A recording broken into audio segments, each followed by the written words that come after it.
श्री चामुंडा माताजी मंदिर ऊंचा कोटड़ा। ऊंचा कोटड़ा गुजरात राज्य के भावनगर जिले में स्थित है। यह चामुंडा माताजी का एक सुप्रसिद्ध शक्तिपीठ है। श्री चामुंडा माताजी की यहाँ पर त्रिशूल की स्थापना जसा भील नाम के एक मारवाड़ के युवक ने की थी।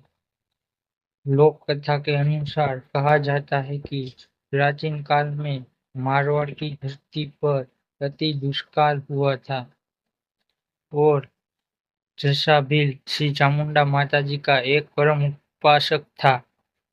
श्री चामुंडा माताजी ने वहां से उसको अपने धन और सामग्री के साथ चले जाने का आदेश दिया था और वो वहां से निकल पड़ा और चलते चलते गुजरात राज्य के भावनगर के पास स्थित ऊंचा कोटड़ा नाम के गांव के पास आया और वहां पर ऊंची टेकरी पर उसकी गाय ने पग से जमीन को खोदा और वहां पर एक खंडीय त्रिशूल की स्थापना की थी और बाद में एक भव्य मंदिर का निर्माण किया गया है।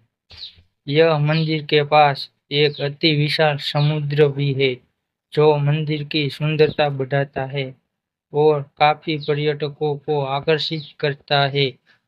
जय चामुंडा।